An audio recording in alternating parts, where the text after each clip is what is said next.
Luis. Ayan, sige. Okay. Sige, remind nyo ako lagi, ha? Alright, so as I have said, it is important to us to know the story of the Bible. That is very, very, very important in our um, study of this course. Okay? So this is biblical hermeneutics. Okay, why do we say biblical? Because we will interpret the Bible. Okay? Hermeneutics is about interpretation. Okay, so interpretation is not only limited to Bible. Okay, yung mga news, example, yung news, nag-read ka ng isang news, so you have your own interpretation.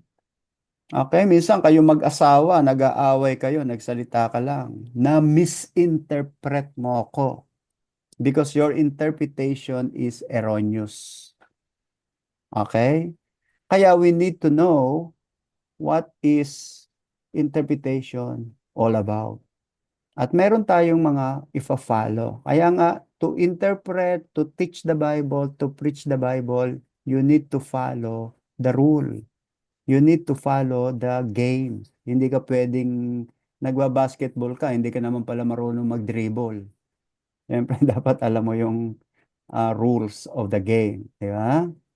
Okay, so let's go to the description. Objectives and description for the course. This course is a study of the principle of biblical interpretation, an introduction and an exegetical study of selected passages from the various types of biblical literature. Okay, so the first thing we should learn is biblical interpretation. And then number two is exegetical study.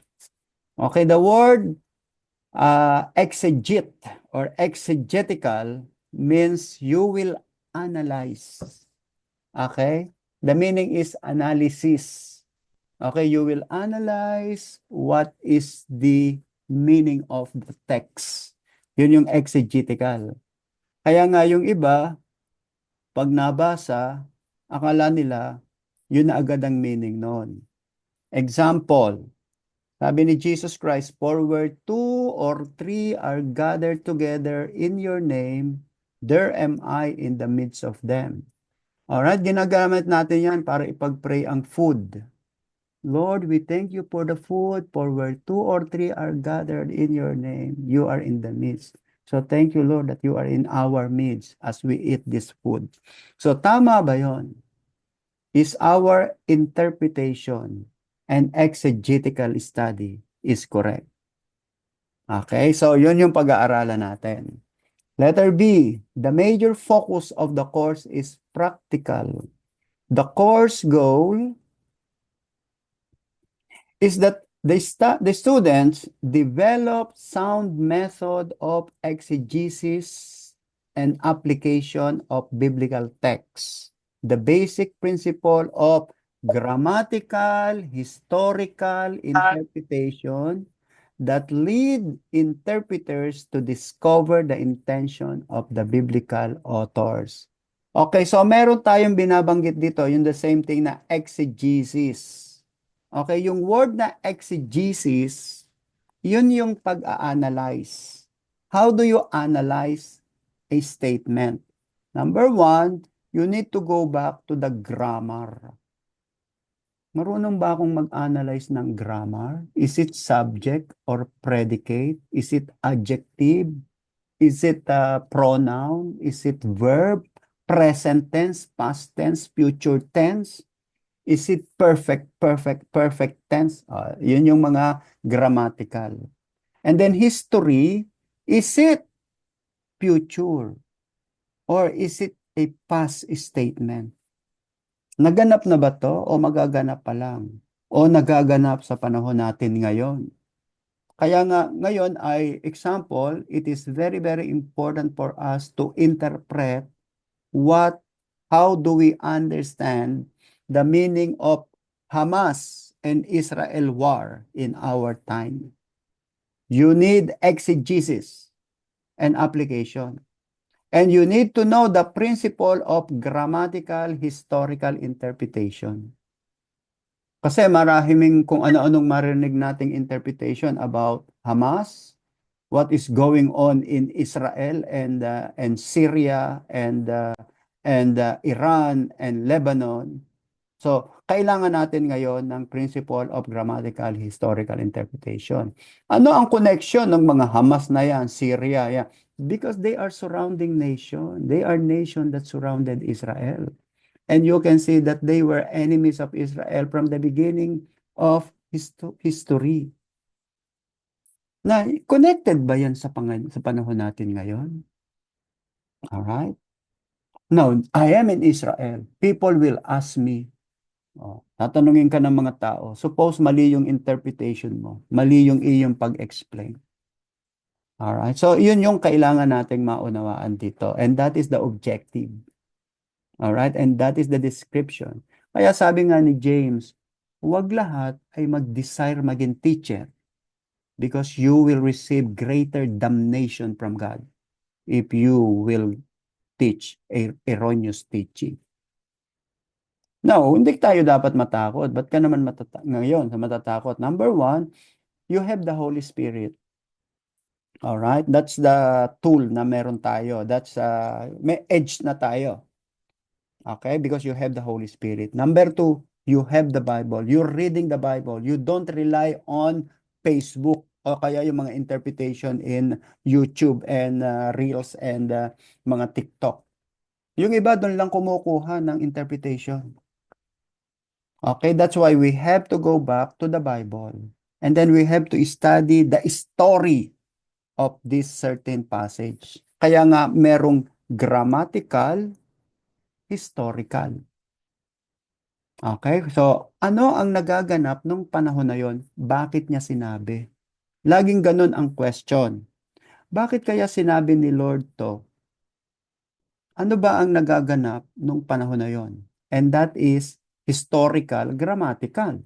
Kasi is it grammatical? Is it past or is it future? Is it prophecy or it is it's already happened? Okay? Kung kayo'y mag-aaral ng Hebrew language, sa biblical Hebrew language, there are only two tenses na binabanggit. Perfect tense and imperfect tense. Pag sinabi nating perfect tense, tapos na yung event. Pag sinabi nating imperfect tense, future. Yun yung mga prophecy.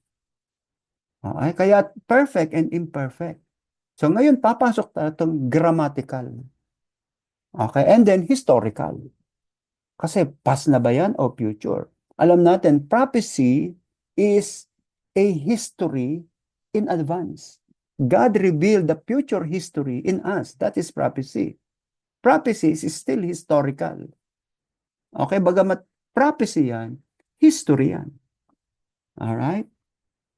Okay, so yun yun. Yun yung description nito. That lead interpreters to discover the intention of the biblical writer. So ang question lagi natin, why did he write this? Ano ang intention ni Peter? Ano ang intention ni James? Ano ang intention ni Paul? Bakit niya isinulat to? Hindi yung ano ang intention ng church namin, ng denomination namin.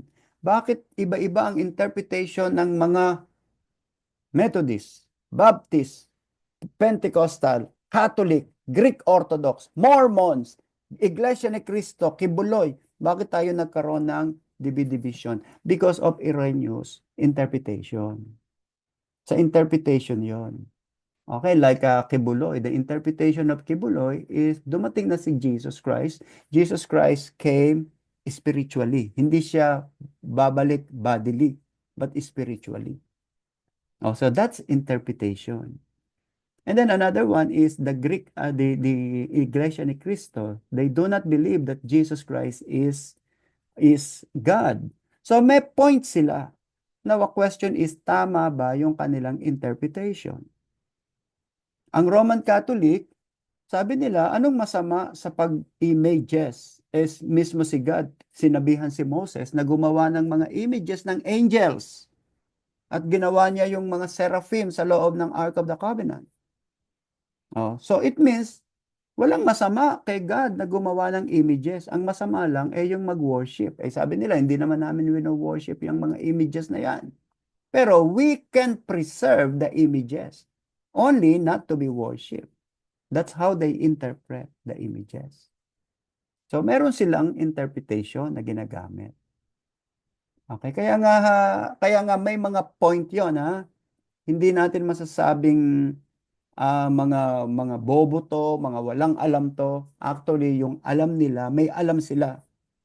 Kaya lang yung kanilang analysis, yung kanilang exegesis, kung tawagin natin, ay nagkaroon ng error. Alright? Letter C, to know the important tools that may be used in the study of the biblical text that guide modern preachers and teachers in applying biblical truths to our contemporary context. So, we have to understand the tools. May mga tools tayo. At yung tools na yon, yun ang ating gagamitin. Alright? May mga tools ang mga carpenters, may tools ang mga engineers, may tools ang mga architects, may tools din ang teachers. Okay? At yun yung dapat maunawaan natin ngayon. Alright? Now, this is our text. Ito yung book natin. If you want to buy this book, this is a very good, very useful, but you don't have to buy it. Okay, don't buy it because this is very difficult to understand.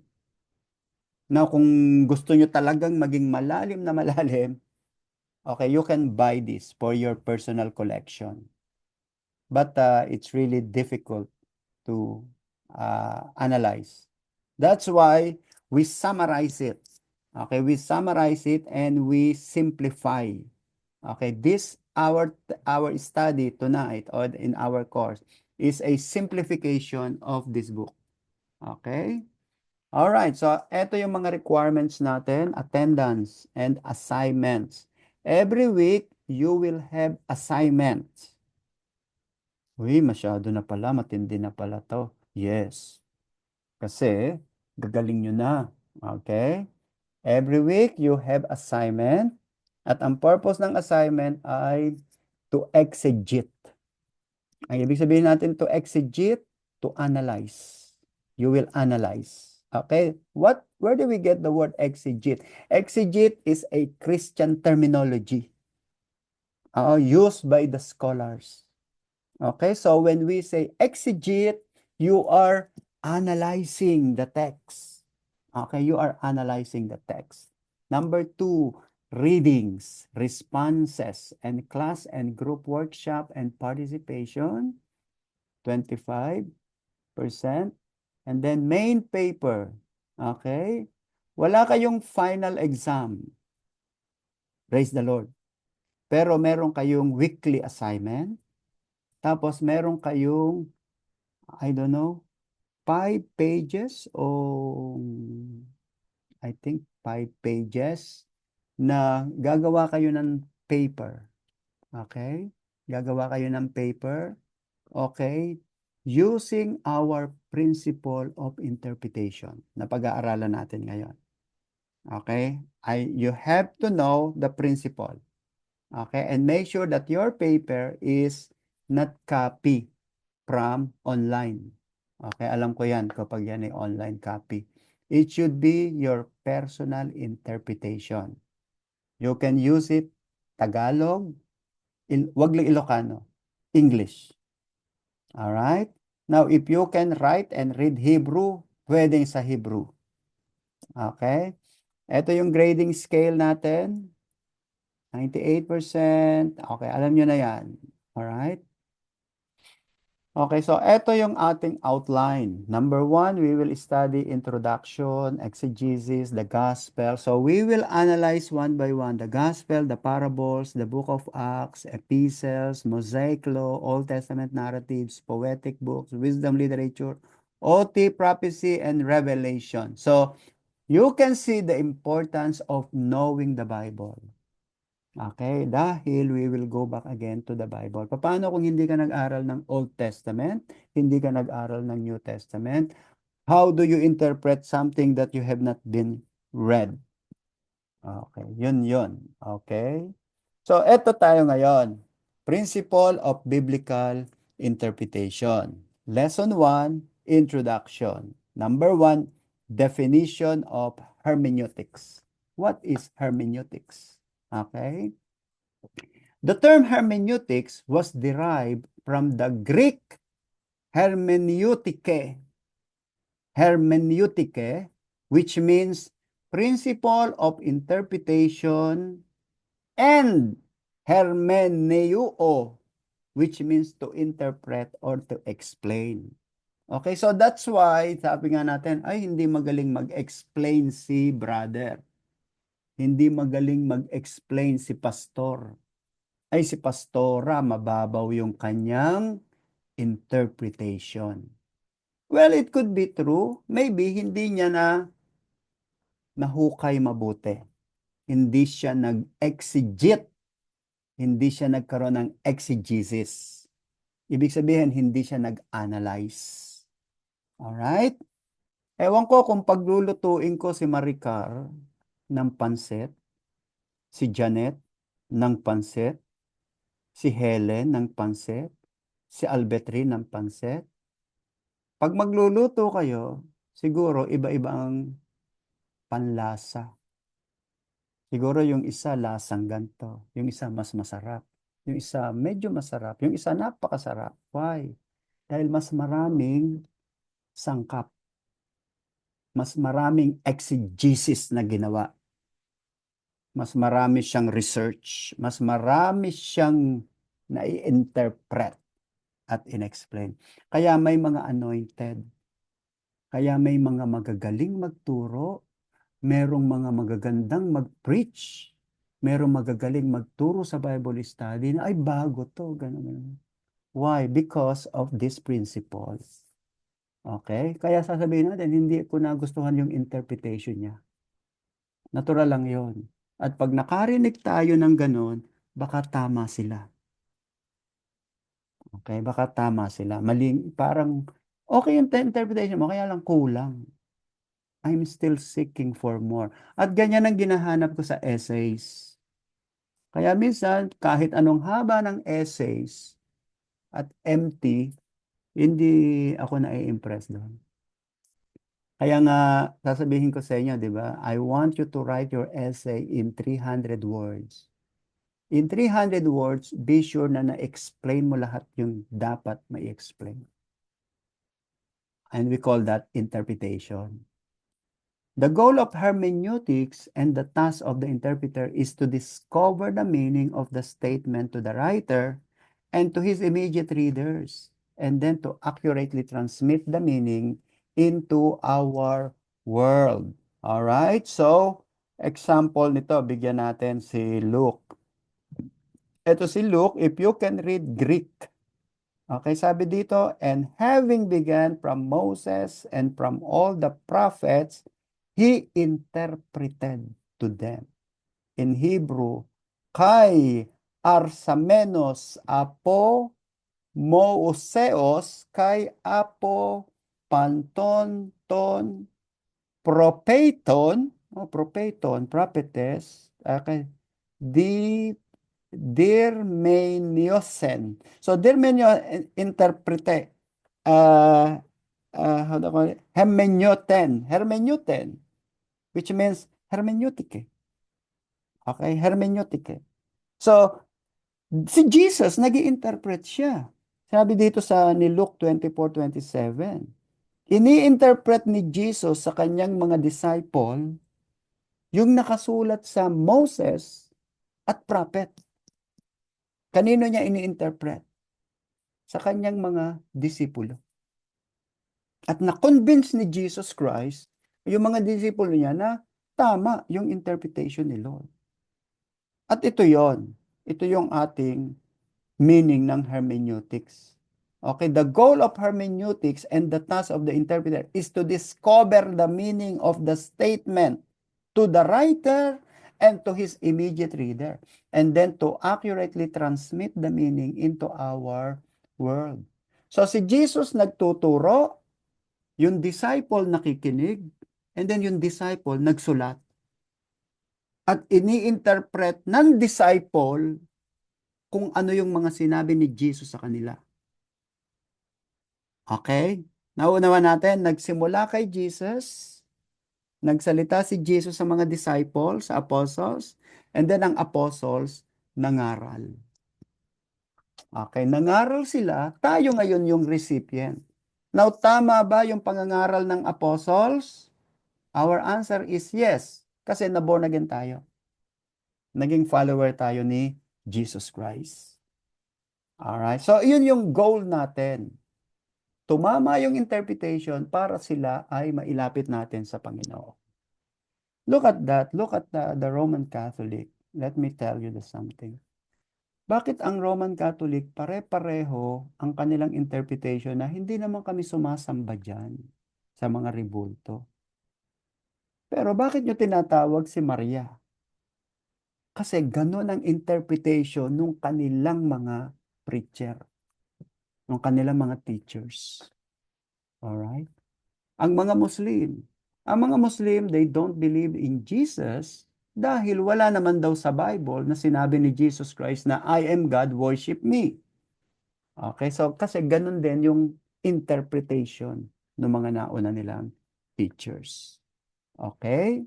So there are two famous types of hermeneutics. There are two types of interpretation. Number one is allegorical hermeneutics and number two is literal hermeneutics. Ano yung tinatawag nating allegorical? So, pag ganito ang nag-i-interpret, okay, number one is allegorical method of interpretation. Allegorical interpretation believes that beneath the letter or the obvious is the real meaning of the passage. According to this method, the Bible should not be taken literally. So, yung mga allegorical interpreters, ang paniwala nila ay hindi iyan ang tunay na meaning ng text. May mas malalim pa dyan. At ganyan ang interpretation ng maraming Catholic priests. Hindi nyo alam yan. Kami lang ang nakakaalam yan. Okay? Kami lang ang nakakaalam yan. Kaya nga sabi niya, allegorical interpretation believe that beneath the letter, so that is the letter, pero merong nakatago dyan. May nakatago dyan.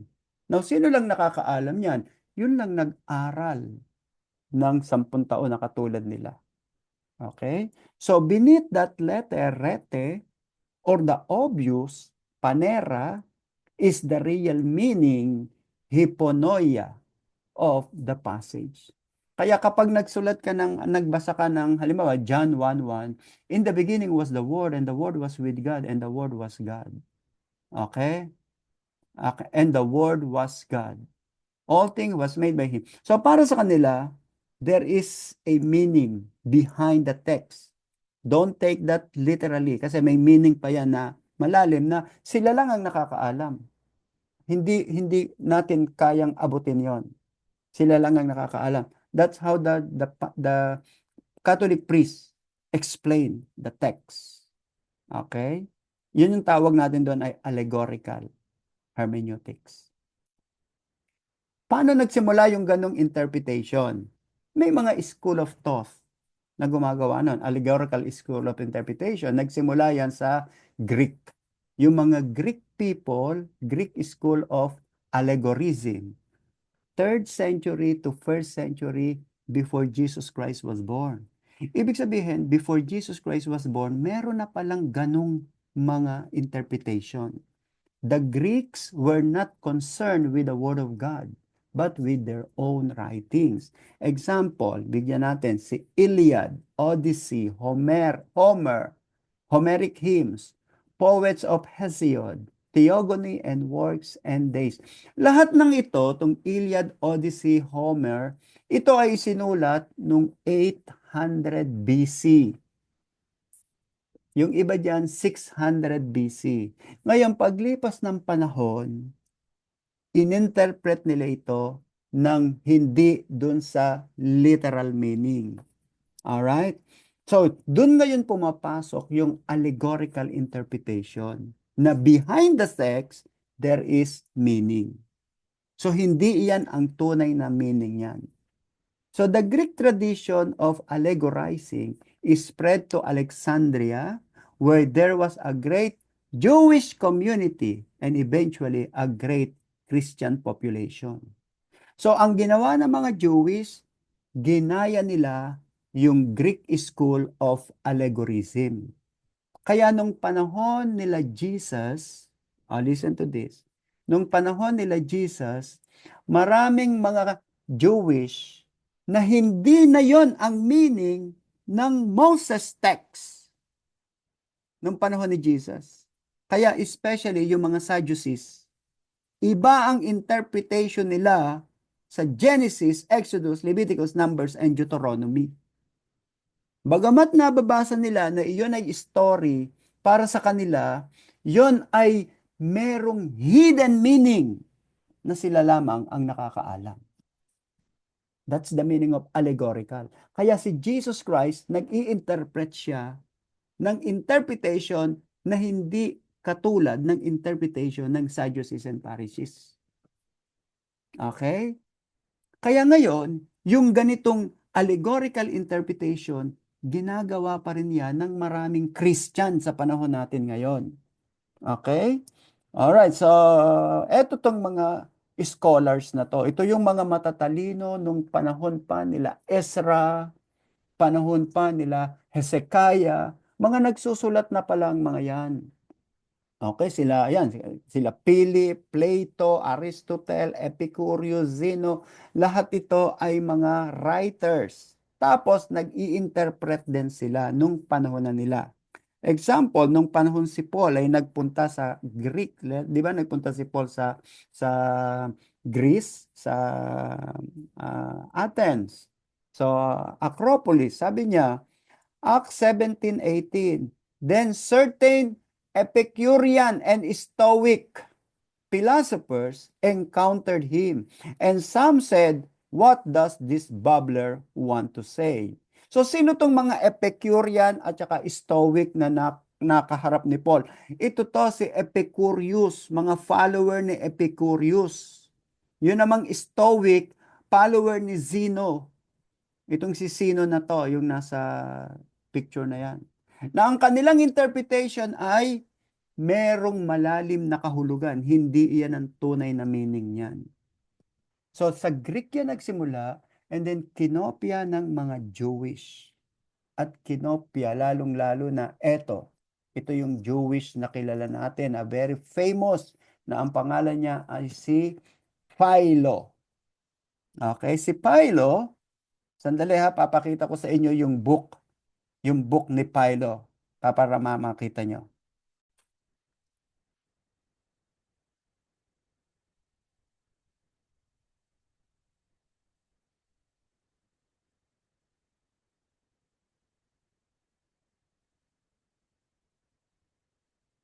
Okay, meron akong book, Philo.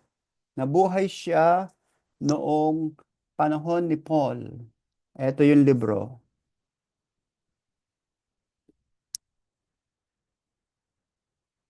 Kita nyo ba?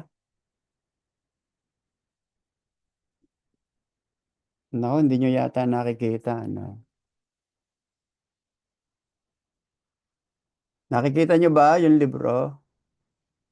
Opo, Pastor. Kita nyo? Nakikita po. Opo. Okay. Yan si Philo, nabuhay siya noong 51 AD. O, ganyan kakapal yung book niya. Okay. Nabuhay siya nung 51 AD, halos kapanahonan ni Paul, nila Jesus. At ang kanyang interpretation, example, yung Genesis, Exodus, Leviticus, Numbers, Deuteronomy, yun ay equivalent ng 5 fingers of God. Alright? Tapos yung 5 senses, ito din yon, yung Genesis, Exodus, Leviticus, Numbers, and Deuteronomy. So, ganun sila mag-interpret. Okay? Tapos nang si Moses ay, halimbawa, si Moses ay tumawid dun sa Red Sea, sila Moses ay hindi literal ang ibig sabihin nun. Okay? Kundi nagtagumpay lang sila sa kanilang kalaban. But actually, it is not literal, kundi may spiritual meaning yon. Alright, so ito yon si Philo, ang number one interpreter ng Jewish nung panahon ng first century. Okay, so ibig sabihin, meron na pala. Okay, so the Jews were so impressed with Greek literature that they soon accepted the teaching of Greek. Let me that they soon accepted the teachings of Greek philosophy. However, the Jews faced tension on their own, namely between their Holy Scripture and the Greek philosophical tradition, especially Plato. Philo, the first century Jewish Stoic philosopher, Jewish siya, pero Greek philosopher siya. At ang ine-interpret niya ng malalim ay ang Five Books of Moses. Para sa kanya, yung Five Book of Moses ay merong hidden meaning. Alright? Sabi dito, a first century Jewish Stoic philosopher from Egypt attempted to harmonize Greek and Jewish philosophy through allegory. Yun nga yun, allegorical. Okay, allegorical, ibig sabihin natin, merong malalim na meaning. Philo used philosophy as means of defending and justifying Jewish religious truth. He regarded philosophy as an aid to understand truth on the law of Moses and the means of arriving it. So para sa kanya, mag-aral ka muna ng Greek philosophy. Pag nag-aral ka ng Greek philosophy, then tsaka mo basahin ang Genesis, Exodus, Leviticus, Old Testament. Then dun mo palang mauunawaan. At ang meaning ng Old Testament ay hindi literal. Meron niyang spiritual meaning. Alright? Naunawaan niyo ba to? Nakukuha natin? So, binibigyan ko kayo ng historical background. Kaya kung bakit marami tayong mali-maling religion sa panahon ngayon. Kaya pag tinanong kayo, bakit maraming religion ngayon? Iba-iba. At iba-iba ang interpretation. Ito ang ating basis. Nagsimula yan nung panahon pa ni Paul. Kaya mapapansin nyo, sila Paul, sila Peter. Sabi ni Peter, maraming nagtutwist ng scripture. Sabi ni Paul, yung iba, binabaliktad nila yung meaning.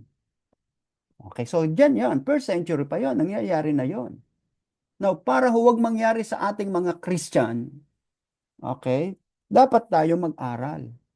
At katunayan, maraming na-deceive sa panahon natin ngayon. Example, Jehovah's Witnesses, Mormon, Iglesia ni Cristo, Roman Catholic, Kibuloy, yung marami tayong mga false religion na makikita natin. Ang Muslim, ang Mormon, ang Greek Orthodox.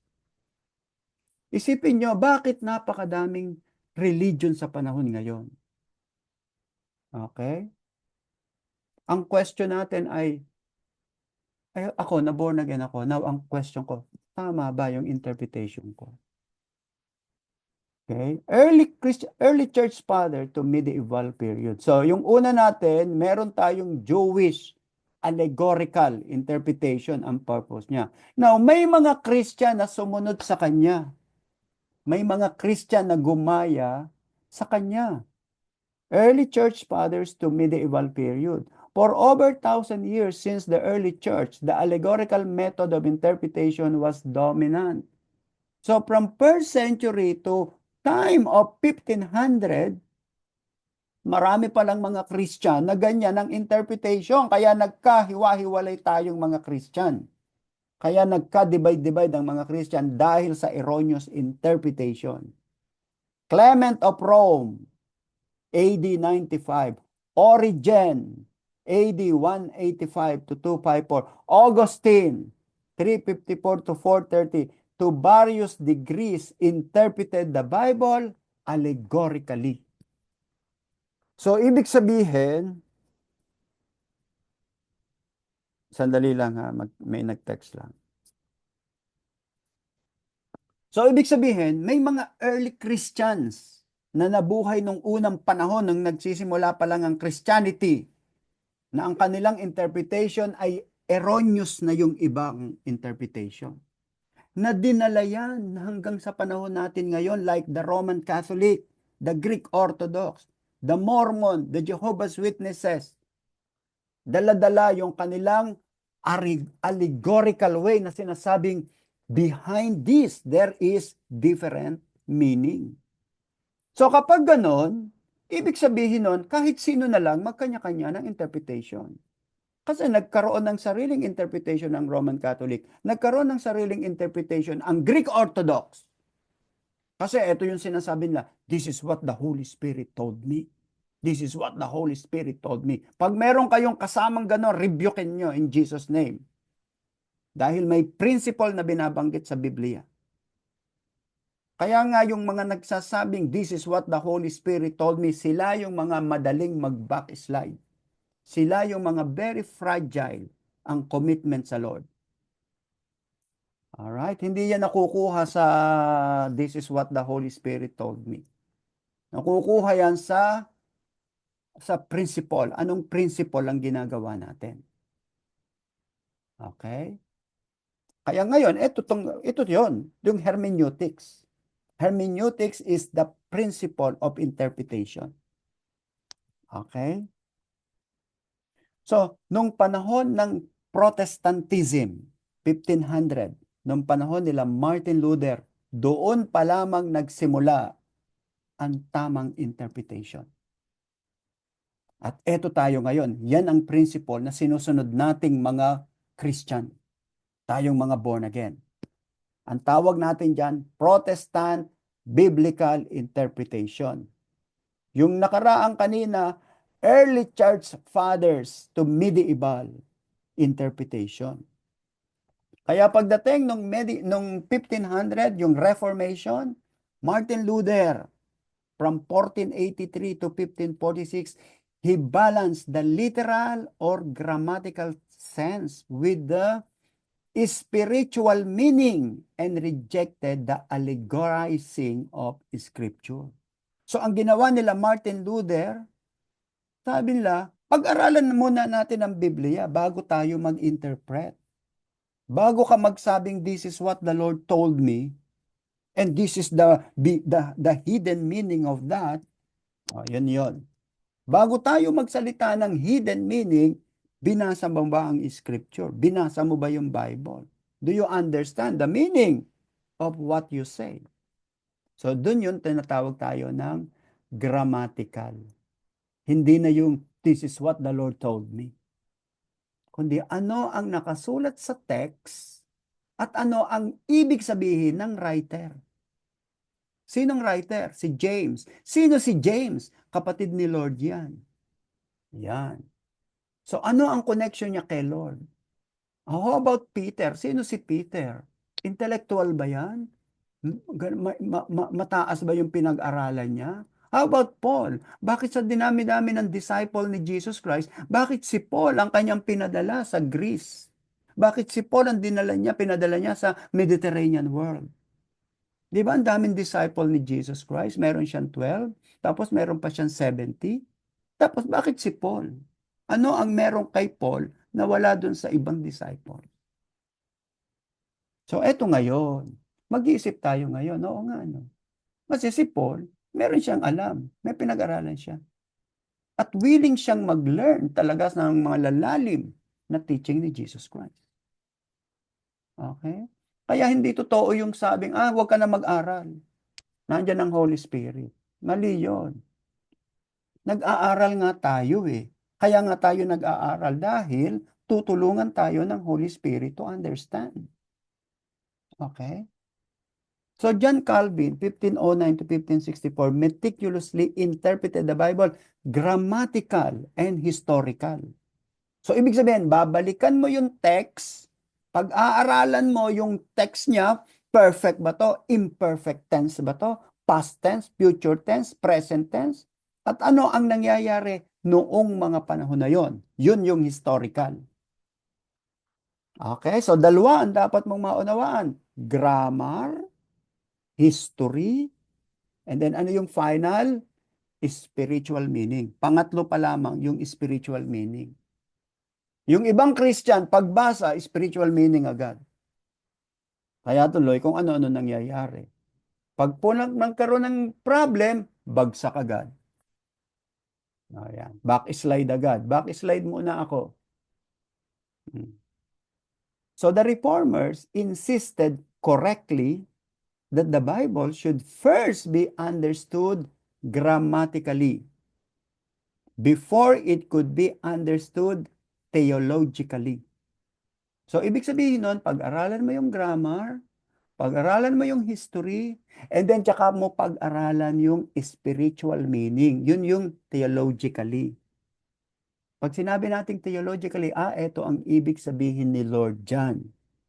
But bago mo sabihin, ito ang ibig sabihin ni Lord John, nalaman mo muna yung exegesis. Ano yung exegesis? Grammar, history, and then theologically. Any question? Do you have any reaction? Okay, Brother Carpio, meron ka bang gustong itanong?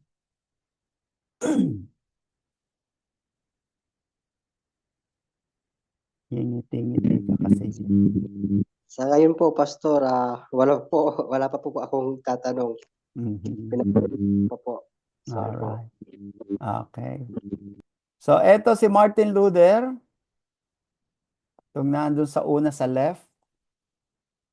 Okay. Ito naman yung pangalawa, si John Calvin. Ito naman pangatlo ay si Zwingli. Okay, sila yung mga kumalaban, si Ulrich Zwingli. Sila yung mga kumalaban sa Roman Catholic, sa Pope noong 1500. Okay, kaya nga gusto kong maunawaan nyo, habang nagkakaroon ng labanan sa Europe about tramang church, si Magellan naman na-discover ang Philippines, 1521. Baka hindi nyo kilala si Magellan, ha? Okay. Siya yung kinain ni Lapu-Lapu. Sino naman si Lapu-Lapu? Siya yung niluto ng nanay natin, di ba? That's how we interpret the history of the Philippines. Okay. So, danger of allegorical interpretation. Ano nga yung allegorical interpretation? Ito yung nagsasabi na kami lamang ang makakapag-interpret niyan. Kasi behind the text is special meaning. Kaya nga kapag allegorical interpretation, abay kung sino lang yung pare, kung sino lang yung pastor, sila lamang ang may karapatang mag-interpret. That is wrong. Okay? Kahit sino ay may karapatang mag-interpret kung alam mo ang tools, kung alam mo yung principle. Alright? Kaya eto tayo. Pinag-aaralan natin para ituro natin sa ating mga cell group. Hindi ka naman magtuturo ng katulad ng whistle, kundi alam mo, nabibigyan mo sila ng simple understanding how to interpret. At i-avoid natin yung salitang, this is what the Lord told me. The meaning of that. Yung sinasabi ng iba na, sa akin, ganito ang meaning niyan. Sa akin, ganito yan. Sa akin, ganito yan. Para sa akin, ganito yan. Para sa iyo. Pero hindi ganyan ang meaning ng Panginoon. Alright? Kaya nga tayo, marami tayong narinig, sa akin ganito yan. Kung ako tatanungin nyo, ganito yan. Mali yun. This is what the Bible said. This is the meaning. Why? Kasi nabasa ko yung context. Ano yung context? Yung buong story. Yung sinabi ni Jesus Christ na it is better for a camel to pass through the eye of a needle than for a rich man to enter the kingdom of heaven. Pag-aralan mo muna yung buong text na yon. Bakit binanggit ni Jesus Christ yun? Alright? Bakit binanggit ni Jesus Christ yun na gano'n? Okay, another law ni God. Sabi ni God kay Moses, Moses, patayin, kill all men na makiksisiping sa hayop. Patayin nyo yung mga babae na sisiping sa hayop. Bakit? Kasi ganyan ang ginagawa ng mga Canaanites. nung unang panahon. At sabi ni God, huwag niyong gagawin yan, Israelita, because you are different from them. You are holy. So yung lahat ng law na ibinigay ni God, iyon ang ginagawa ng mga Canaanites. Kaya sabi ni God, you should not do what they do because you are different. Kaya inisa-isa ni Lord lahat yon, yung lahat ng law na yon. Dahil yun ang mga karumal-dumal na ginagawa ng mga non-Jewish people, yung mga non-Israelites. Alright? So, danger of allegorical interpretation. Allegorical can produce multiple meanings. It will bring the reader to an extreme spirituality. Yan nga yun, multiple meaning. Iba ang interpretation ng Catholic, iba ang interpretation ng Greek Orthodox. After 200 years, iba na naman ang meaning.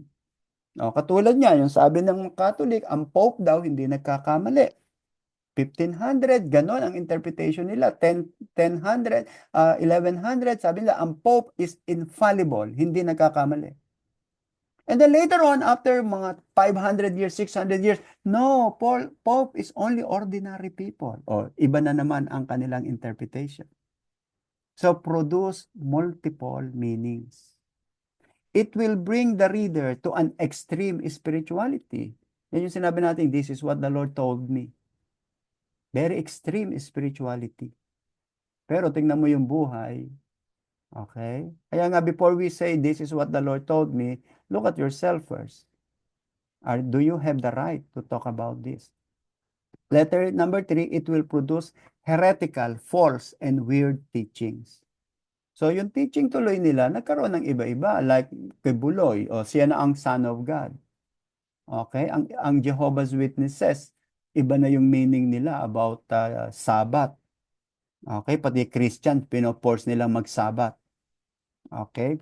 1 John 5, 1:5. This is the message which we have heard from Him and declared to you that God is light and in Him there is no darkness. So you can see this.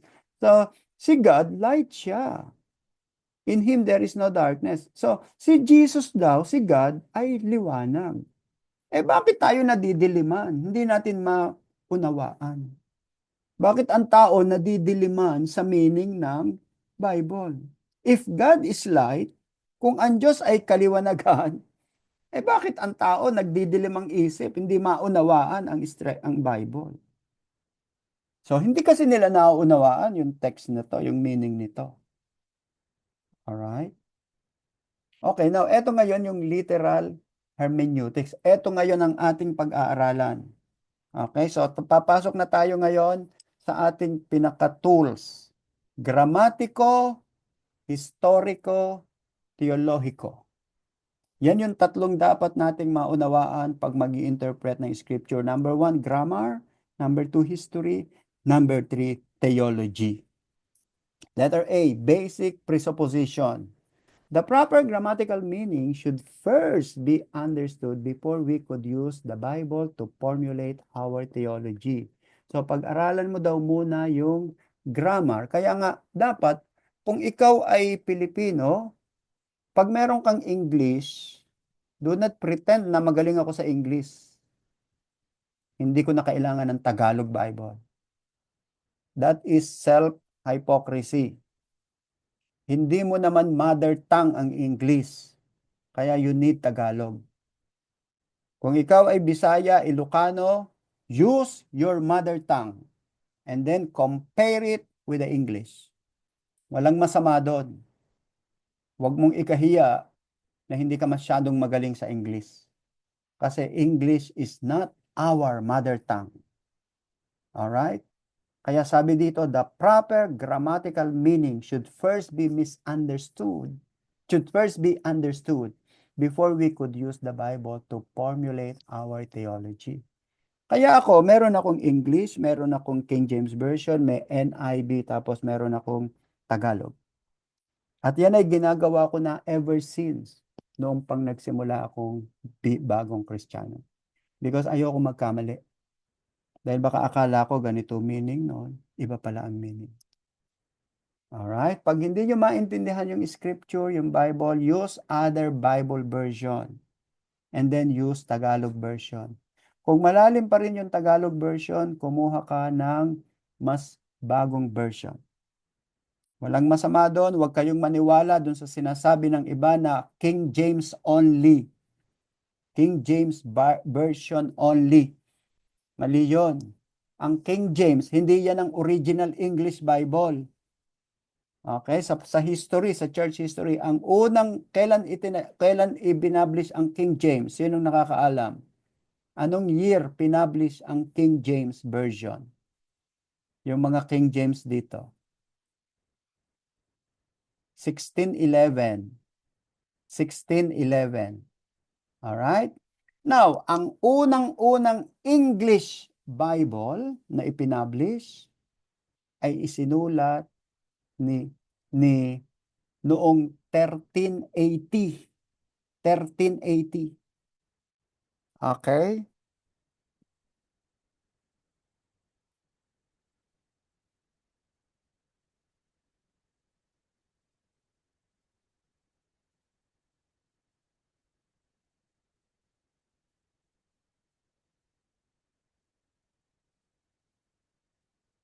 Alright. Ang nagsulat niyan noong 1380, pinersecute pa siya ng Romans, ay si John Wycliffe. Kaya meron tayong tinatawag na Wycliffe Bible. Yan ang unang-unang Bible na na-publish in English language, 1380. Ngayon, after 1380, nagkaroon pa tayo ng Tyndale Bible. Tyndale version, 1500, mga 1510. Tapos nagkaroon pa tayo ng Coverdale Bible, 1560. And then nagkaroon pa rin tayo ng Bishop's Bible, 1580. And then nagkaroon pa rin tayo ng Geneva Bible, the same year, 1570. And then tsaka pa lang nagkaroon ng King James Version, 1611. So ilan ang Bible na ba na sulat? Anong version?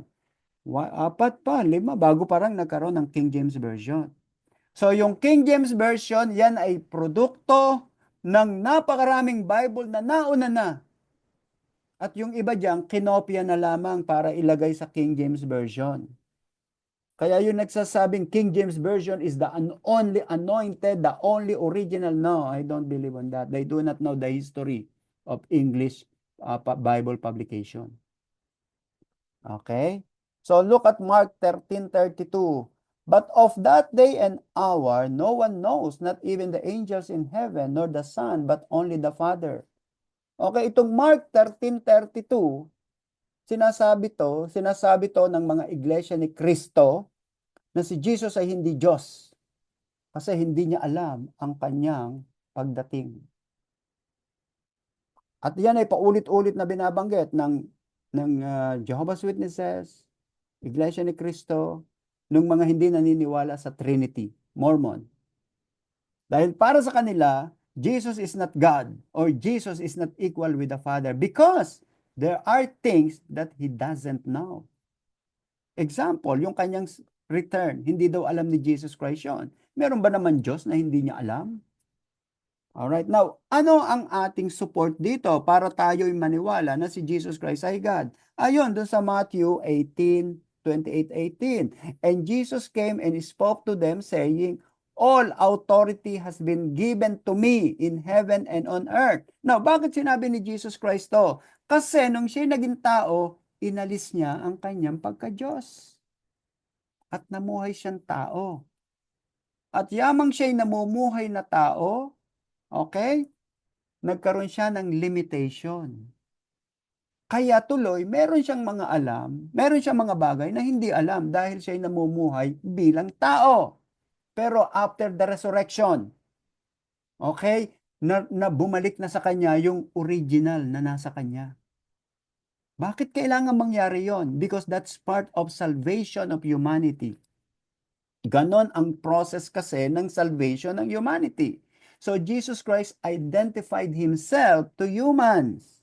And as a human, he has some limitations. Yun ang dapat nating maunawaan. Hindi, bakit? Bagamat sinabi ni Jesus Christ na he doesn't know, okay, the day or hour, no one knows except the Father. Iyan nung buhay pa siya. Ganyan ang statement ni Jesus nung buhay pa siya, nung hindi pa siya naku-crucify at nare-resurrect.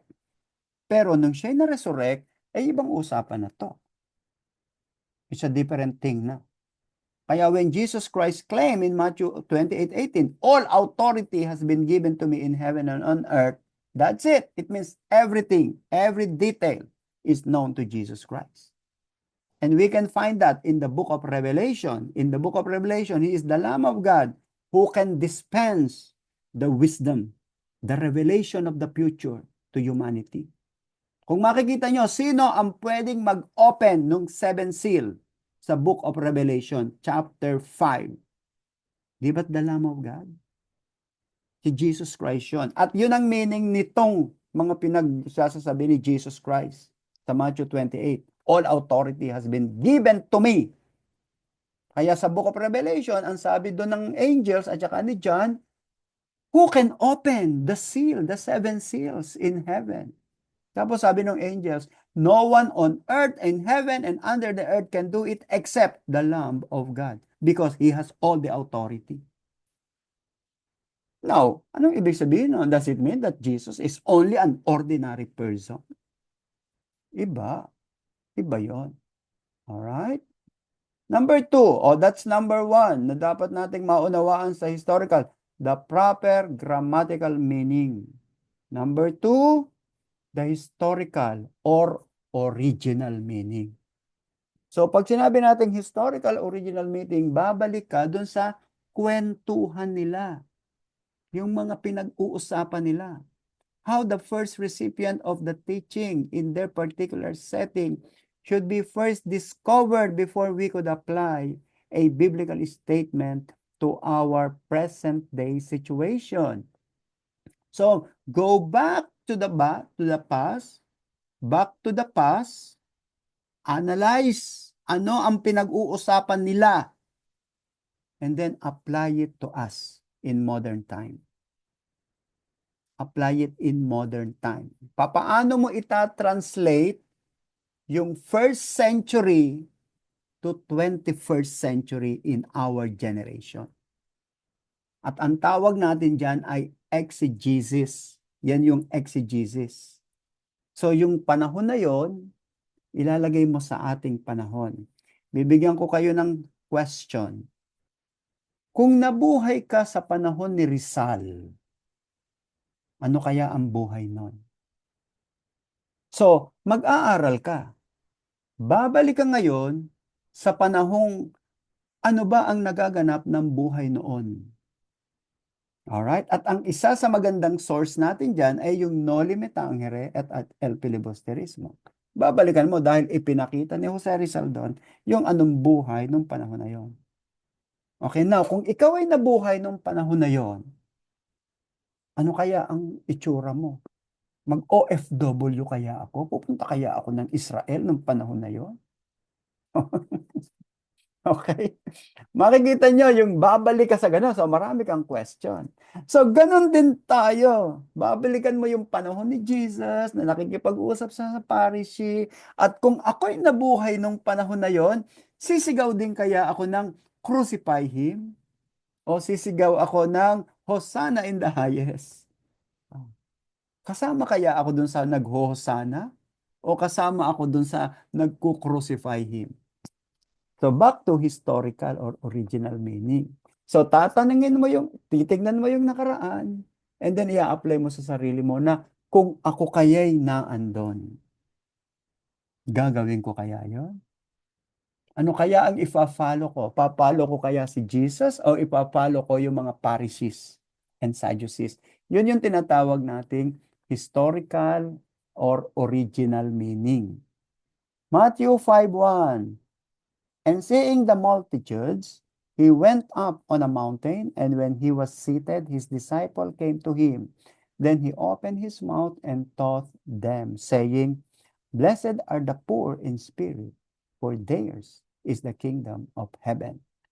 So the people in the mountain. So si Jesus Christ dito ay nangangaral sa mga tao nung panahon na yon. Sabi ni Jesus Christ noon, blessed are the poor in spirit, for theirs is the kingdom of heaven. Now look at Genesis 12:3. Okay, i-analyze natin to. Okay, I want your extra concentration here.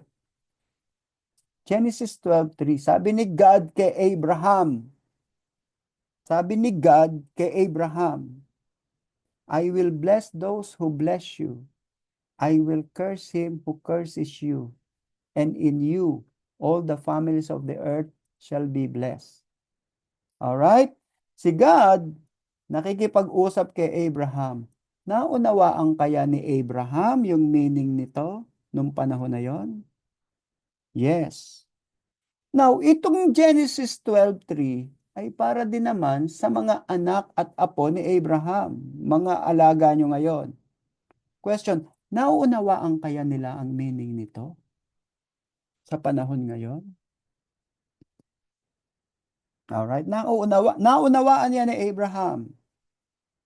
Pero nauunawaan kaya ngayon yan ng mga Jewish? Itong promise na to, hindi lang para kay Abraham, kundi para din sa sa modern Israel. At yan ay katulad ng Matthew 5. Yung Matthew 5, seeing the multitudes, he went up to the mountain, and when he was seated, his disciple came to him. Then he opened his mouth and taught them. At ang sabi ni Jesus, Blessed are you poor in spirit, for theirs is the kingdom of heaven. Naunawaan kaya yan ng mga taong nakakarinig kay Jesus noon? O naunawaan kaya yan natin sa panahon ngayon? Paano natin i-interpret yan sa panahon natin ngayon? Okay? So kaya ngayon, babalik ka muna sa panahon ni Jesus. Babalik ka sa panahon ni Abraham. Now, ano ang understanding ng mga tao noon nung si Jesus ay nagsasalita? Now, applicable ba to sa akin? Yun yung historical or original meaning. At ganun din sa Genesis 12. Nauunawaan kaya ng mga Hudyo ngayon itong Genesis 12:3? Alright? 3. Since the Bible is primarily God's revelation, our ultimate concern as interpreter is to discover what the biblical passage is teaching us about God. Who is God? What is He like? What God's purposes are? And what God demands in order that we may respond in worship and obedience. So, yun ngayon ang dapat nating maunawaan pag tayo pala ay nagbabasa ng Bible. Who is God? Sino si Lord? Kilala ko ba si Lord? Yan. Number 2, what is He like? Ano bang itsura ni Lord? Okay? And then, anong purpose niya? Bakit niya sinabi yon? At bakit siya naandito? Anong purpose niya? At ano ang dinidemand ni God sa tao? Ano ang requirements niya? Revelation 4:11, You are worthy, O Lord, to receive glory and honor and power. For you created all things, and by your will they exist and were created. So according to the Bible, according to Revelation, God created all things. Okay? And by your will, they exist and were created. So kalooban ni Lord, sa kalooban ni Lord, nangyayari yung dapat mangyari. Nangyari yung Hamas noong October 7 kasi will ni Lord. By your will, they exist and were created. Napapunta tayo sa Israel because will ni Lord. Nagkaroon ng mga misunderstanding sa family, what's the lesson we can learn? Okay? So, they exist and were created. So, nangyayari ito ay nag-exist because God created it that way. Alright? Reason for grammatical, historical, theological interpretation. Bakit dapat ganito ang gawin natin? It is normal, logical, and accepted meaning of any documents. And the Bible is, in a sense, like any other ordinary document interpreting with ordinary human concern. Normal lamang na gamitin natin itong gramatiko. Huwag kang magkakaroon ng sarili mong interpretation. Okay? Merong isa kami noon, kakilala nung araw pa, sabi nila, okay, yung baptism, ni-required ni Lord. Pero sa akin, hindi na ako nire-required ni Lord kasi sabi ni Lord, wag na daw akong magkaroon ng baptism. Is that correct? Mali yun. You cannot say na, yes, I agree in baptism, pero ako hindi na. Kasi the Lord spoke to me na hindi na daw ako dapat magpabaptize. Oh, you see? It's personal interpretation at yun ay allegorical. Para sa kanya, may meaning yung text na yon. Para sa kanya, hindi niya ginamit yung grammatical, historical, theological. Deuteronomy 30:11. For this commandment which I command you today is not too mysterious for you, nor is it far off. It is not in heaven that you should say, who will ascend into heaven for us and bring it to us, and we may hear it and do it. Nor is it beyond the sea that you should say, who will go over the sea for us and bring it to us that we may hear it and do it. But the word is very near you, in your mouth and in your heart, that you may do it. So what is the meaning of God in Deuteronomy 30:11? The word is not mysterious. The word is not in heaven. The word is not under the sea. But it is here. Plainly, you can understand it. Okay, yes, you can understand, but you need to know the rule. You need to know the tools how to understand it. All right? So letter B, it makes sense of the whole tenor of biblical teaching leading to consistent interpretation. 2 Peter 3:16, in which are something hard to understand, which untaught and unstable people twist to their own destruction, that they do as they do also to the rest of the scripture. So according to Peter, sabi niya, some people, some Christians, okay, sabi niya, ini-interpret nila, twist nila yung scripture. Sabi niya, which untaught and unstable people twist to their own destruction. So, meron ngang mga hindi nag-aral, hindi tinuruan ng tama, tapos ipagpipilitan pa yung mali na nga nilang interpretation. Napapansin nyo ba sa Facebook, maraming mga Pilipinong Catholic, ang ipinagtatanggol yung religion, hindi si Jesus.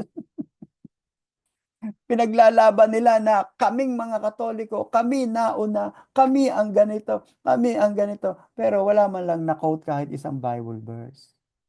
So yun yung sinasabi natin na tinutwist nila. Untaught and unstable people. Akala nila yung konting alam nila, yun na yun. At ang sabi ni Paul, Peter, to their own destruction. Imbis na ipangaral si Lord, ang ipinapangaral yung mali. Alright? Letter C, it is the only approach that takes the Word of God seriously. The allegorical approach distorted Scripture beyond recognition, destroying in the process of interpreting what it was trying to interpret. Ganun ang nangyari, sabi natin, sa maraming Roman Catholic, Greek Orthodox, Mormon, Iglesia ni Cristo. Ipagpipilitan nila na tama yung kanilang interpretation, yung kanilang belief. Okay? Example, tingnan nyo ang Iglesia ni Cristo. Naniniwala ba sila na si Jesus ay Diyos? Okay, ano ang paniwala nila? Jesus Christ is man. Pero para sa kanila, si Mr. Manalo ay angel. Mas mataas pa si Mr. Manalo kay Jesus. Si Jesus, ordinaryong tao. Pero si Manalo ay angel of God. Okay, so, you see, that's how they have been taught. At ito yon, people twist to their own destruction. Tinitwist nila, tapos maraming na nagiging followers. It is only approach, John 4:16. Jesus said, "Go, call your husband and come here." The woman answered and said, "I have no husband." Jesus said to her, "You have well said, I have no husband, for you have 5 husbands, and the one whom you have is not your husband. In that you spoke truthfully." Pinag-aralan natin to nung pinag-aralan natin ang Old Testament and New Testament. Ano ang background nitong I have no husband? And then Jesus Christ said, "You have 5 husbands." Our understanding is the people of Samaria, the Samaritans, has 5 Baals. Anong ibig sabihin ng Baal sa Hebrew? Husbands. And Jesus Christ was talking about the object of worship of the Canaanites and the Samaritan people. Okay? So, it is not literal na sinasabi ni Jesus Christ na you have 5 husbands. Why do we say that? Kasi hindi naman nag-react yung babae. Hindi nag-react yung babae na, "How did you know that I have 5 husbands? How did you know that I have multiple divorces?" Wow, marites ka ba? Ngayon lang tayo nagkita, tapos sasabihan mo ko, you will accuse me na I have 5 husbands? Alright? So it means it has meaning. At yung meaning na yon ay makikita natin sa historical account. Kaya nga historiko, gramatiko, historiko, and theologico. Okay? When God speaks, what language does He use? The Bible shows. Okay? The Bible shows that when God speaks, He communicates in a way the listener would readily understand. As such, the Bible is then meant to be understood in some way, in the same way that any ordinary communication, whether written or oral, is understood. So, kapag nagsalita si God, sisiguraduhin ni Lord na mauunawaan siya. Alright? Pag nagsalita kaya sa iyo ang Diyos, mauunawaan mo kaya siya? Our answer is yes. Kaya nga nasa atin ang Holy Spirit. God sent the Holy Spirit and the Holy Spirit speaks to us. Now, ang problem ay, pinapakinggan mo ba? Doon tayo may problema. Number 2, inuunawa mo ba yung nakukonvict ka na nga, ini-ignore mo pa rin? Hindi mo ba alam na through conviction, God spoke? Na-convict ka, in-ignore mo yung conviction. Tapos magagalit ka kay Lord pag hindi natupad yung gusto mong mangyari. Nangusap na nga yung Holy Spirit sa iyo eh. In-ignore mo lang. Alright. I hope you understand this. Okay, Isaiah 1:3, the ox know its owner and the donkey its master crib. But Israel does not know, my people do not consider. Sabi ni Lord, ang mga donkey, kilala nila yung boss nila. Yung ox, di ba mapapansin nyo, yung aso nyo, tawagin nyo lang. Lalapit na sa'yo kasi kilala ka. At sabi ni God, ganun ang mga hayop. Ang hayop, kilala ang master nila. Pero ang Israel, hindi kilala ang master nila, si Yahweh. Mabuti pa yung aso, mabuti pa yung hayop, kilala yung mga may-ari. Pero ang Israelites, hindi kilala ang kanilang Yahweh, God. And that is the same thing with many Christians. Lalo na yung mga nagkiklaim na sila Christian, denominationalist. Okay, pinagmamalaki yung kanilang denomination, pero hindi nila kilala yung God nila. Luke 18:33, they will scourge him and kill him, and the third day he will rise again. But they understood none of these things. This saying was hidden from them, and they did not know the things which were spoken. At katulad din ng mga Israelites, itong mga disciple ni Jesus, itinuturo ni Jesus Christ na some of us, na ako'y i-crucify. Pero ayaw maniwala itong mga disciple, hindi pumapasok sa isip nila. So that when Jesus Christ was taken during the prayer at the Garden of Gethsemane, Ano nangyari sa mga disciple ni Jesus? Nagtakbuhan. Natakot sila kasi hindi nila nauunawaan yung sinasabi ni Jesus. And it could be to us is true. Baka nangungusap na si Lord sa atin, hindi pa rin natin nauunawaan. Alright? So we need we need to interpret. Kaya kailangan nating mag-interpret ng scripture. Hindi common nabasa na natin, akala natin yung presupposition. Ano yung presupposition? Ito na yung alam ko nung ako'y bagong panganak, alam ko na yan. At yan na rin ang gagawin ko. 5 years old ako, 1970s, 1990s, yan na yung alam ko. 5 years ago, 10 years ago, yan na yung alam ko. So, kailangan mong mag-open up, objective, open your hearts, and then pag-aralan mo, ano yung dapat kong baguhin at ano yung dapat kong i-improve. Kaya, we need to interpret. Question, what is it important to discuss different ways of interpretation? Anyway, what we have to do is just read the Bible and do what it says. So, yun ang question. Ano ba ang dapat kong malaman? Ano ba yung mga importanteng bagay na dapat kong malaman sa pag-i-interpret? Number 1, basahin mo ang Bible. That's number 1 thing to do. Basahin mo muna yung Bible. Okay? Kaya nga ni-record ko kayong magbasa ng Old Testament at saka New Testament. Para pagdating nyo dito sa hermeneutics, at least may alam na kayo. Answer, people have sometimes a bad opinion about interpreting the Bible because they saw preachers and teachers digging first, ignoring the plain meaning of the text, which often lies on the surface. Kaya nga minsan, masyado daw malalim yung preacher o kaya naman masyadong mababaw yung preacher. Alright, Genesis 3:6. So when the woman saw that the tree was good for food, that it was pleasant to the eyes, and a tree desirable to make one wise, she took of its fruit and ate. She also gave her husband with her, and he ate. Alam niyo ba ang sabi dito ni devil? Anong sabi ng serpent? You will become like God. Pag kinain mo yan, you will become like God. Eh, ang hindi alam ni Adam and Eve, God na nga sila, para na nga silang God. Di ba? God created you in the image of God. Tapos, eto yung isang deception. Magiging God ka. Ano magiging God ka? God ka na nga eh. You are created in the image of God. Nagpa-deceive siya.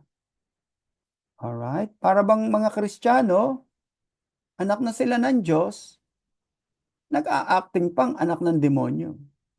Eh, ganun anak na sila ng Diyos. Yan. Jonah 1:17, now the Lord has prepared a great fish to swallow Jonah. And Jonah was in the belly of the fish 3 days and 3 nights. Ang question natin, totoo kaya to na kinain ng fish si Jonah? At totoo naman kaya yung tree na yon, yung tree na kinain ni Adam and Eve?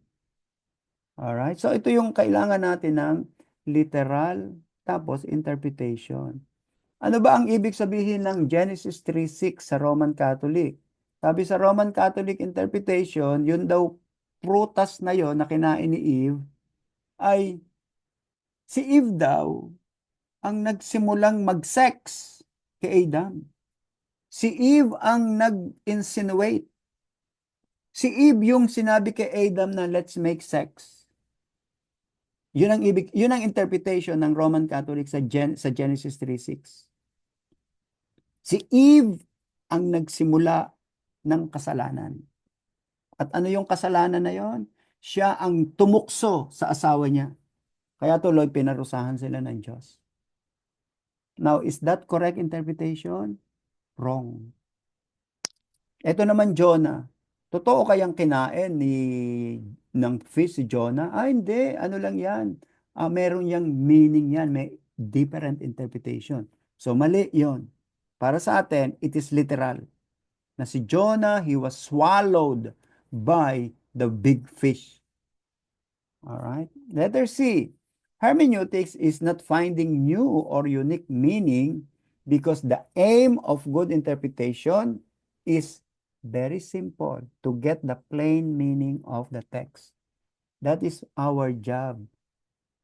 Hindi yung magkaroon ng wow, ang ganda ng interpretation mo, ang galing ng interpretation. Hindi ganon. Ang dapat nating malaman ay, ito pala yun. Dapat ganun ang reaction ng tao. Ito pala yung meaning nun. Now I know how to apply it.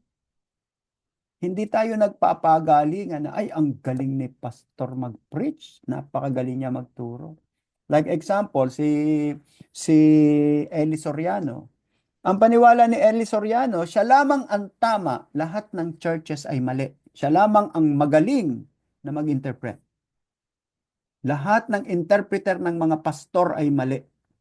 Lahat ng interpreter ng kahit sinong born-again pastor, kahit anong evangelical, Baptist, Methodist, born-again, Pentecostal, lahat kayo, mali kayo, mga mali kayong pastor.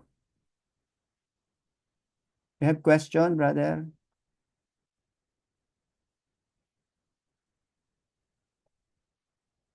Okay, so next is, all right, so it's already 10 o'clock. Maybe we will continue this. Marami pa tayong dapat ituro. So, masyadong gagabihin na tayo. Okay? So, before we close, I just want to hear from you. So, do you have any clarification from our study for tonight? Sister Albertine, you have questions? Yes, Pastor, doon po sa kay Philo po. 'Di ba ano po, ay may effect po ba yun allegorical niyang interpretation doon sa why they don't believe Jesus as a Messiah? Kasi kasi 'di ba in-interpret niya po yung Old Testament, Pastor? Meron pong prophecy doon about Jesus, 'di ba? Alright, lahat ng prophecy sa Old Testament ay hindi daw naganap kay Jesus. Kasi ito yung paniwala ng mga Hudyo. The Messiah is supposed to be the peace promoter in the world. Hindi yun na gawa ni Jesus. Number 2, the Messiah is supposed to be the protector of the Israelites. Pero nung 70 AD, walang nag-protect sa kanila, na-destroy sila. Na-destroy ang temple. Nasaan ang Messiah? Walang dumating, so wala pa ang Messiah. Number 3, noong 132 AD, dumating ang kalaban na naman ng Israel, ang Roman Empire, at pinatay sila, ikiniscattered sila all over the world, tapos ang Israel ay nakontrol ng Romans at tinawag na Palestina. Kaya nagkaroon ng Palestina.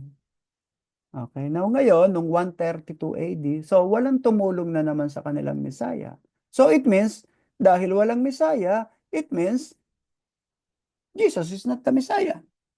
Because we did not receive any help from our Messiah in 70 AD and in 132 AD. So yun yung interpretation ng mga Jewish. Now, ano ang ating interpretation? Ang interpretation natin ay, sabi ni Jesus Christ, ito yung peace. My peace I give to you. It's a peace that the world cannot give. In this world you shall have tribulation, but be of good cheer, for I have overcome the world. John 16. Okay, kaya you cannot blame the Jewish people because their belief about the Messiah is he will promote peace. That there will be a wonderful unity among all the nations. Okay? At ang Israel ang magiging leader sa buong mundo. Yan ang paniwala nila sa Messiah. At yan ang hinihintay-hintay nila. At hanggang ngayon, hinihintay pa rin nila ang Messiah. Kaya nga madideceive sila nung Antichrist eh. Why? Dahil yung Antichrist, iyon yung taong makakapag-promote ng peace sa buong mundo. At yun ang hinihintay ng mga Israelites. Yung taong makakapag-promote ng peace sa buong mundo. Kaya nga marami nagsasabi, Trump could be could be Antichrist dahil siya yung nagpo-promote ng peace, dahil ang pinopromote ni Trump is to have peace with Israel and Saudi Arabia and Iran and Iraq and everywhere. Pag nagawa ni Trump yon, maniniwala ang Israel na Trump is the Messiah. Eh hindi niya alam, sabi ni Paul, when you hear peace, peace, and then sudden destruction. And you see, the scripture is very complex. Napakaraming history na naganap, napakaraming naganap. At ang kailangan lang talaga natin ngayon, mga Christians, ay number one, continue to be faithful with the Bible. Do not just be faithful to your ministry. Baka busy kayo sa ministry nyo, you are not busy with the Bible, with the Lord. Some people sabi nga nyo, yung iba, some Christians are busy with the kingdom, but not with the king. Na-ignore na yung king. Hindi pwede yan.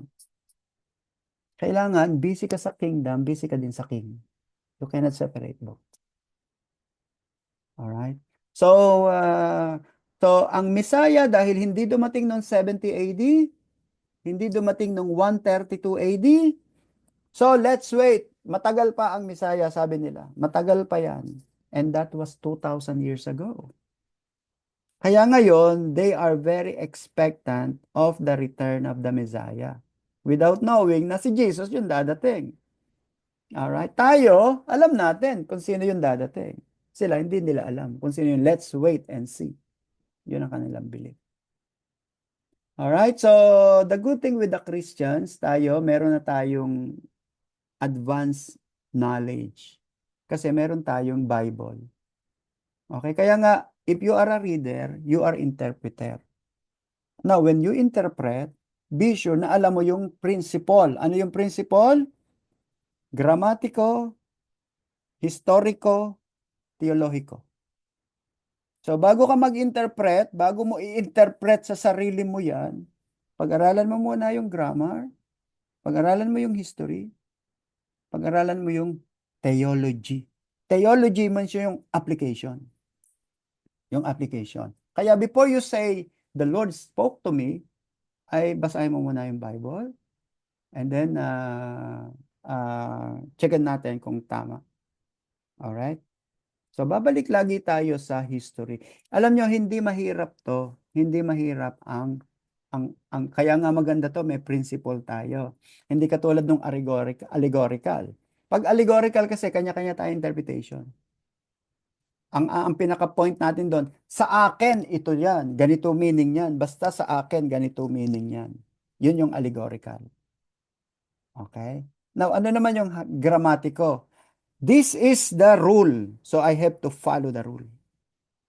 Okay? This is the rule.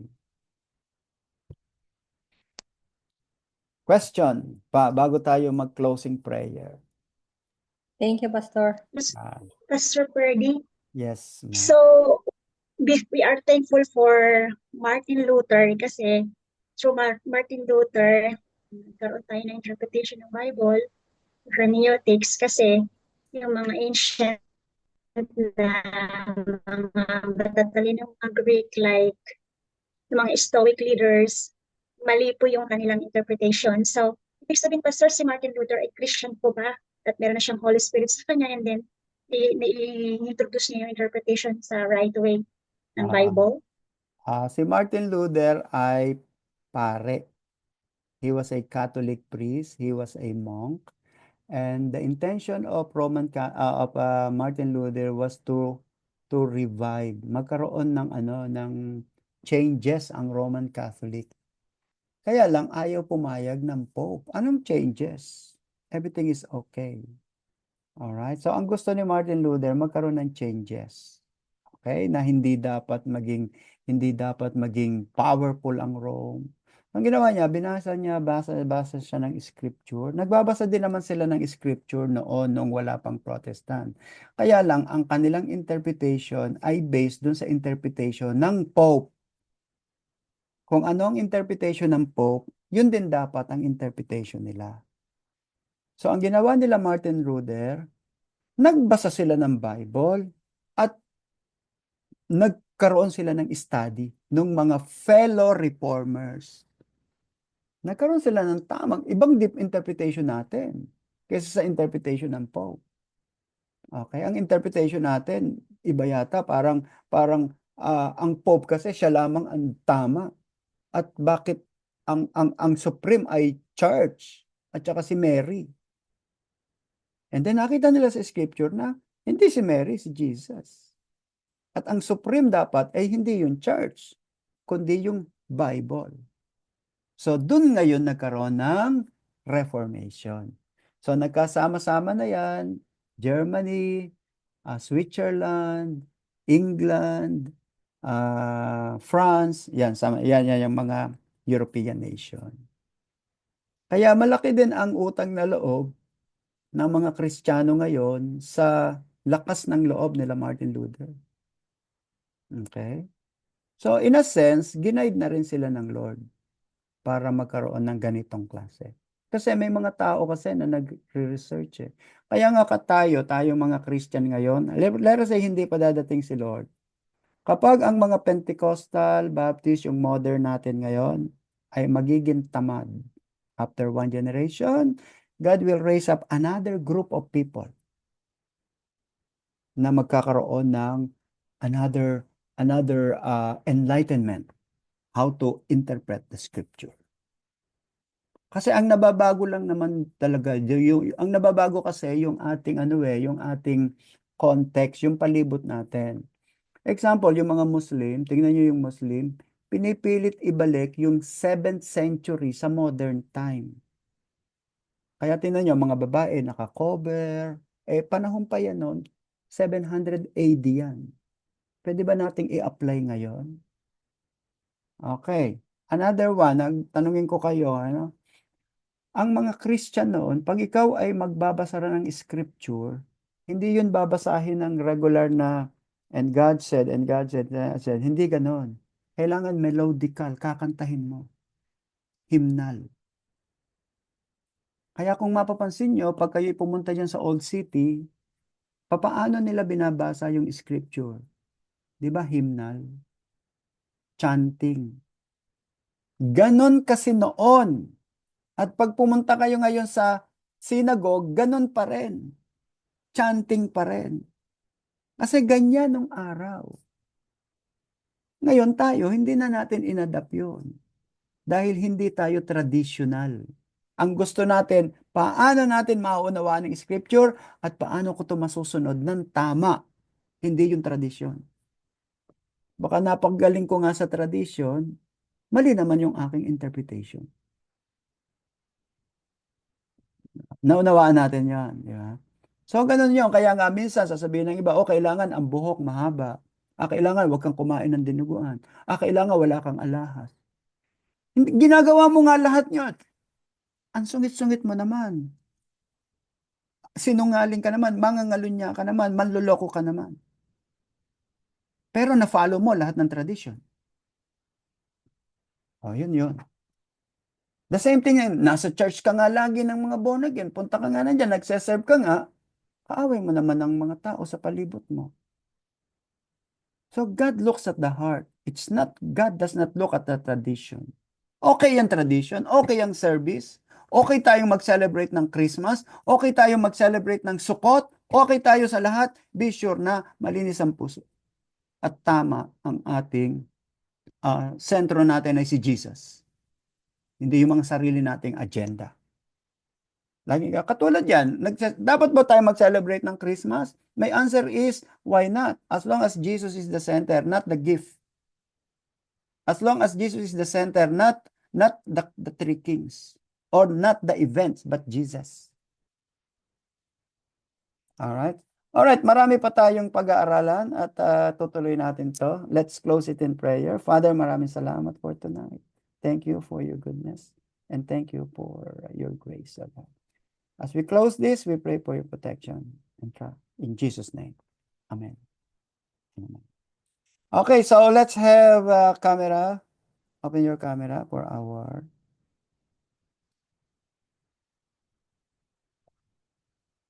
already. 1, 2, 3. One more. Dahil nakadalawang slide kasi, nakadalawang ano kasi.